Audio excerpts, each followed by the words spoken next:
All right, we are live. Check the mic. Instant reaction. That's right, Sam. We've got news here on a Friday night. Geno Smith has been traded to the Las Vegas Raiders from the Seahawks to the Raiders. Third round pick. Is that it? Is that what we have? Third round pick here for Geno. It's an emergency reaction, as you just tweeted out. What were your initial thoughts here, Sam? Seismic. I mean, this is huge. This changes the entire offseason league wide. Like, this is a massive move. Number one, the Raiders, the Pete Carroll, Tom Brady, the new regime, everything about them. Like, they have a quarterback now, right? We don't have to worry. Are they going hard for Sam Darnold? Do they try and get one of those guys and succeed, or otherwise do they trade up in the draft? Like, all those questions are kind of done. Geno Smith is their guy, at least for the short to medium term. You know, maybe they'll still draft a quarterback as well. I doubt that they'd be drafting one in the first round, though. You know, if they do like Shedeur and Shedeur falls to them, Geno doesn't preclude you from doing that. But honestly, so the Raiders part is fascinating to me. That's, I think, a really good move for them, like a massive upgrade over what they've had in Aiden O'Connell, and Gardner Minshew is no longer there.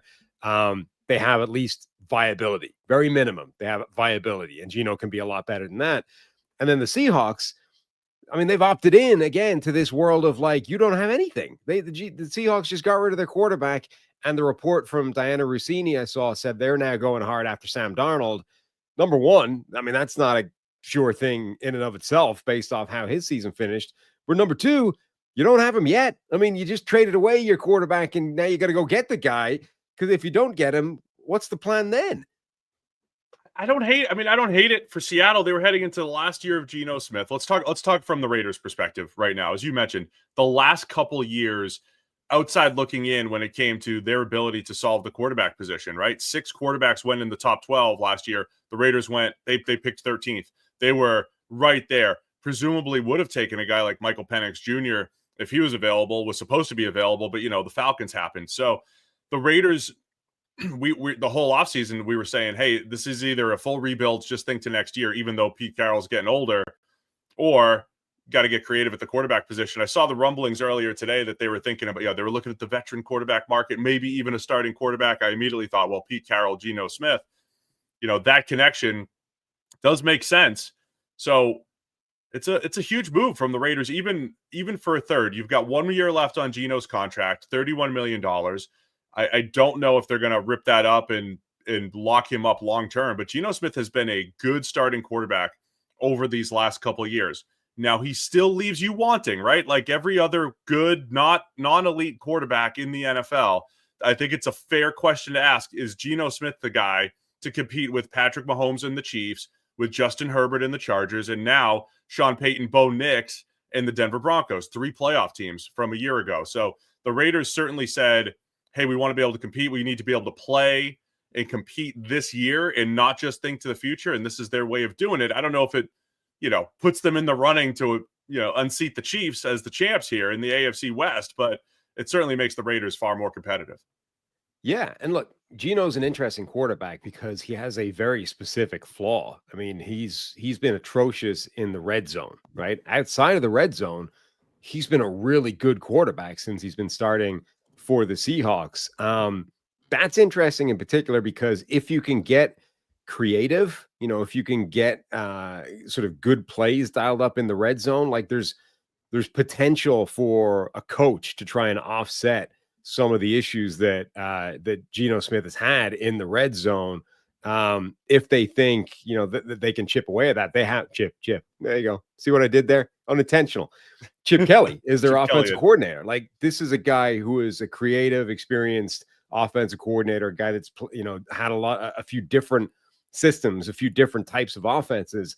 Like, if they think that Chip Kelly can help bridge the gap between where Geno Smith is between the 20s and Geno Smith in the red zone and try and get closer to the same guy all the way along, Geno Smith's a lot better quarterback than I think the overall perception because of that one fatal flaw. The other thing is the Raiders had a ton of draft picks. Like, a 3rd-round pick for Geno is nothing. Absolutely go for it. I honestly think this opens up the door for the Raiders to be the team that drafts Ashton Genty in the 1st round. I know they have a ton of defensive needs and they just locked up Max Crosby, but if they don't have to worry about quarterback, can't you see them making the case that, hey, the offensive line, we've got Alex Kappa that they just brought in, Jackson Powers Johnson, Dylan Parham, a pretty solid interior.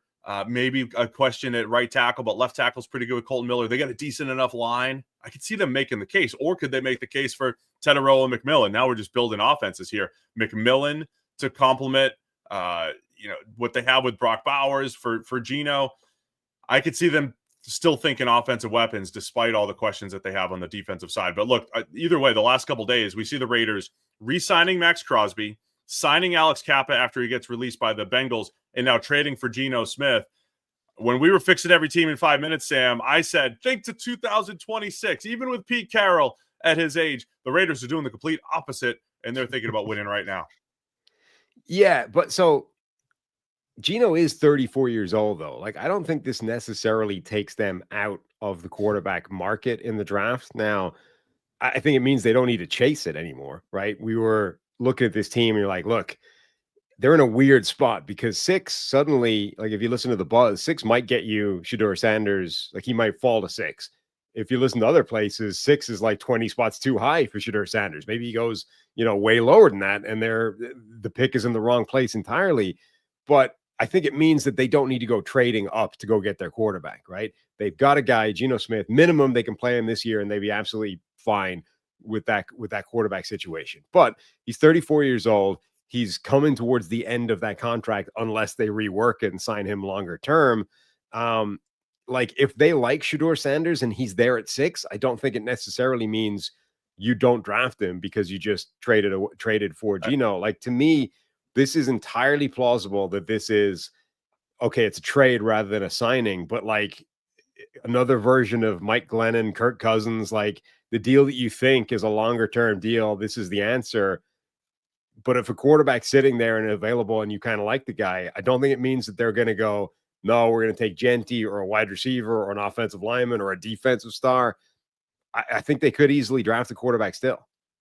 I disagree. I think this is Geno and Pete Carroll tied at the hip for the Pete Carroll era here with the Raiders. So if it is 3 years for Carroll, I think they're going to extend Geno for 2 more years. I think they're going to be tied together over the next couple of years. That's what it felt like to me, when you go get the Geno Smith move. I get what you're saying. Like, I mean, you and I, we talk a lot about just because you have a starter doesn't mean you can't draft. And like, if Shedeur is that good, then you can do both, right? And the Falcons just did this, and we complimented what the Falcons did. So I'm not saying don't do this. I'm just trying to predict what the Raiders are going to do here and say I don't see them drafting a quarterback high. Maybe they get into the second wave of quarterbacks. Absolutely. I don't think they're going to do it at 6. I don't think they're going to do it with Shedeur. I don't think they're going to do it that high in the draft. So just my feeling on it. They have a lot of holes elsewhere, but the Raiders are obviously being aggressive. Anything else from a Raiders perspective? Because we got to talk Seattle. Some fascinating stories coming out of Seattle now out of these last couple of days with, them giving up their starter. No, I mean, it's great for the Raiders. They get a guaranteed starter. They had more than one third-round pick anyway. They've got a ton of draft picks, even with trading away a third-rounder. And as you said, they are now freed up to do with it whatever they want with number 6, whether that's quarterback or other positions. I mean, for just the sake of taking on Geno's contract and a third-round draft pick, this is as good as the Raiders could have done, I think, this offseason. So now, from a Seattle perspective, even if the rumor is that they're going to go after Sam Darnold, to your point, other teams probably want Sam Darnold as well. So it's no guarantee. You can miss out, much like the Raiders a couple of years ago tried to go get CJ Stroud, tried to go get Aaron Rodgers. They missed out. They landed with Jimmy Garoppolo. They just ended up with, the end of the road, the last bit of quarterback availability. Seattle, this feels like a rebuild, man. Whether it is Sam Darnold, and that's the guy that they're going to invest in long-term, or they decide to draft, between Geno Smith being traded, between DK Metcalf requesting a trade, and Seattle seemingly trying to oblige. They just released Tyler Lockett in Seattle. Mike McDonald now heads into year 2 as the head coach. We're talking about a team that won 10 games last year, made the playoffs the previous year. They had the same record as the Rams, and it does feel like a big reset because the nucleus of the Seahawks team, right? You could have taken this nucleus and said, let's add a few more pieces. Geno thrown to DK and JSN, second year of McDonald's defense. That could have easily been the offseason narrative here for Seattle. Instead, it feels more like let's blow it up and get younger. Yeah, and like we looked at this roster and he said this is a very good team top to bottom, with the one exception of you have this gaping hole in the interior of the offensive line, which undermined everything last season. I mean, eventually that became too big a problem to overcome. And unless they fix it this offseason, it threatened to undermine everything again. And then on top of that, they've gone, well, what if we took DK Metcalf and traded him away, theoretically? And what if we took the quarterback out of this team and traded him away? Like, this is a team dismantling what is otherwise, I think, a playoff contending football team with a very easy fix. I mean, not that it's like easy to just wave a magic wand and get, multiple new offensive linemen and, click your fingers and it's fixed. But like, you have a whole offseason essentially to fix the one glaring weakness on the roster. And instead, they're creating other holes. Like, they're finding other weaknesses to create. It's weird. It seems like it does seem like a team opting into a rebuild when I don't know that there was necessarily a need for one. Listen, isn't that the nature of Geno Smith at quarterback? We've said this the last. And look, Sam Darnold might be the same exact thing, where right, that's the same guy. That's the quote mid-tier quarterback that can have a high-end season. Sam Darnold is coming off an outstanding season. I think Geno Smith, if you just add up his last 3 years, his durability, he's been fantastic over these last 3 years, especially relative to expectations. But you certainly go in there and say, okay, can we actually compete with the Eagles and the Lions in the NFC or some of the AFC powerhouses? You don't feel great about that.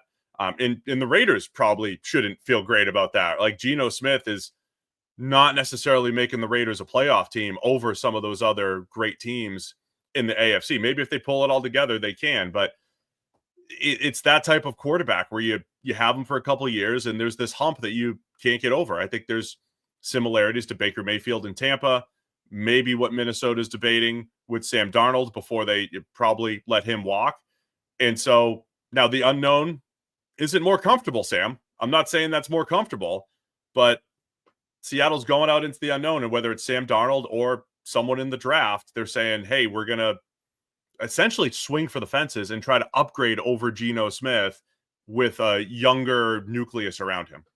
Yeah, but so number one, the answer to that conundrum is typically not to just trade away the guy for very little while before he reaches the end of his contract, effectively. Like, the Vikings dealt with this for years with Kirk Cousins, and at no point were they like, what if we could just get a 4th round pick randomly for Kirk Cousins and just press the reset button whilst we're picking low in the 1st round? Like, Seattle picks 18 in this draft. They're not in a position to get the next quarterback in the draft. It's not like, if this was bad example because of the Deshaun Watson deal, but like, if the Browns had randomly decided to push the reset button at this point, with a middling quarterback, like if they had Baker Mayfield instead of Deshaun Watson and suddenly they'd stumble into the 2nd overall pick. Now that you could say, okay, now you can surprisingly press the reset button because you can draft the next guy right at the top of this draft and just go straight into it and take the gamble that the mystery box is better than the guy you're trading away. Seattle just traded away their starting quarterback, who's pretty good. Like, we can debate, how possible is it to win a championship with Geno Smith, but he's pretty good, right? Like, we can agree on that. And he's not on, the $55 million contract. He's on a middle class type of contract, which, bridges some of the difference between him and the elite quarterback. So they've instead decided, let's go away from that. And we have no answer. Like, there's no alternative right now. The alternative is maybe we'll get Sam Darnold, who it's not immediately obvious is better than Geno Smith to begin with, and is almost certainly going to get paid more money than Geno Smith, if just because he's available on the free agent market. So I mean, maybe they're better doing this, but I feel like it's a pretty low, like, this is a pretty small target to be aiming at. We remember the NFL a couple of years ago when the Rams had Jared Goff, who they went to a Super Bowl with, and said, we want to get better. And right. but they had that better option theoretically in Matthew Stafford. Yes. Now you could debate if Jared Goff has played better than Matthew Stafford the last couple of years, fine. But Stafford was an upgrade for that time. They went and won a Super Bowl. That worked. The Niners did the same thing. They said, Jimmy Garoppolo's brought us to a Super Bowl in multiple NFC championships. We want to get better. We're going to make an aggressive move. they went and got Trey Lance. That part didn't work, but the fallback or you stumbled into Brock Purdy, that part did work and actually elevated their team, at least for a period of time. The Browns, what they did, they said Baker Mayfield got us to a playoff game. We beat the Steelers, our arch rival, our division rival. That's not good enough. We want to be better. They traded for a guy, Deshaun Watson, who had a better track record than Baker Mayfield at that time. And let me just add one more, the Denver Broncos, who had been moving around between average quarterbacks for year after year after year, and said, we're going to go take a shot on Russell Wilson. So that was the league a few years ago. Stafford worked. All of the other ones didn't work. Aaron Rodgers trade, throw that in there as well. All the other ones didn't work, but this is reminiscent of that, other than the Seahawks don't have the fallback plan. They don't have the return necessarily. They have the mystery box, right, that we like to always talk about. So that's a huge distinction, right? In every one of those cases you mentioned, one of two things was true. Either the team that made the desperate move had no answer at quarterback to begin with, right? They didn't have viability. So the Jets, right? They had this desperate move for Aaron Rodgers because they hadn't had the quarterback. Like they swung and missed with Zach Wilson. They needed an answer and they went aggressive to get an answer. Denver, the same thing. Like they went with the Russell Wilson deal because they were desperate for something at quarterback. Or the other moves, every single time they got the replacement in place before they got rid of the guy they already had, right? It's like, or, put themselves in position to get the replacement in place. So they made the trade to go get the drafted kid before they were like, hey, bye-bye now. Or went and made the pursuit of Deshaun Watson before they ostracized and booted out of the building Baker Mayfield. This is weird because it's like, they've traded him away for pennies on the dollar before they've done the thing to replace him. It's just, I don't understand. I am fascinated to see what they do. I mean, generally, I don't hate, like if as a team, I don't hate the idea. If you feel like we've hit a ceiling, then I don't hate blowing it up. I'll also look at the rest of the division. The Niners are not blowing it up, but they're certainly chopping salary left and right, preparing for a Brock Purdy contract in a team that we talked about in the Fixing Every Team in 5 minutes. They haven't drafted well over the last 3 years. They don't have that young nucleus. There's a lot of pressure on the Niners in this year's draft to replace Deebo Samuel, to replace some of those veterans, Javon Hargrave, and to start getting younger, right? So the Niners are in the middle of a youth movement. The Rams are in the middle of a youth movement. They're into year 3, though, right? It's Matthew Stafford and a whole bunch of kids on both sides of the ball, and they've drafted well, so the kids are good, so they won the division. So they're in the middle of that youth movement. In Arizona, I think their roster, it's not that far away, but they're probably one good draft plus free agency of defensive line from being competitive. But they're in the middle of maybe a youth movement. So maybe that's what Seattle was thinking, is like we're trying to kind of match what the division's doing as DK gets older, Tyler Lockett gets older, Geno Smith gets older. Now it's time to get to the next phase. We don't know exactly what it's going to look like, but I am fascinated to know what those conversations look like with Seattle, because when they say, we're doing it, we're making the Geno trade, obviously they're doing the scenario analysis of what's going to be available otherwise. Sam Darnold in free agency, Jameis Winston in free agency. Like what are the other scenarios that they're bringing up? Do they love, I remember John Schneider loved Russell Wilson, right? Wanted to take the stories where they wanted to take him in the first and they, pulled him back and said, wait till the third. Does he love somebody in the draft? Does he love that Will Howard or someone in the draft? Dylan Gabriel, Will Howard, right? There's all of these guys. Quarterback. There's all of these guys that they have their little hive, right? Just like Les Snead loved Stetson Bennett a couple years ago. Doesn't always work out. I'm just saying, sometimes you fall in love with these guys that you think are going to be available. So I can't wait to see what Seattle does, because now sitting here, if they trade DK Metcalf, I think they could get a 1 for DK, because there's just not dudes like him available. I think they could get a 1, not a high 1, but a 1 from somebody, or a high 2. So now you need a receiver to go with JSN. You need multiple offensive linemen, both interior, and probably need to future-proof that right tackle position and have some security around Abe Lucas. Still probably need a little bit more depth on the defensive line. So there are needs up and down this roster, but now all of a sudden the offense has some serious needs. The entire interior of the offensive line, wide receiver, and now quarterback. Yeah. I mean, obviously work to be done, and we can judge the work that is done to put this back together, but I don't really understand voluntarily opting into this kind of rebuild when you didn't have to. Well, it's fun for us on a Friday night that we just press record, go live, instant react. You guys, appreciate everybody for jumping on with us. You got to hit the thumbs up just for this video, but more importantly, hit the subscribe, right? Because we're going to be doing this. You never know when we're going to go live. Hit the subscribe, hit the bell, because from now until, I don't know, when free agency heats up, we can go live at any point here. Sam, anything else here? The chat's cooking. You want to hang around or you done? Yeah, I'm kind of out of things to say now.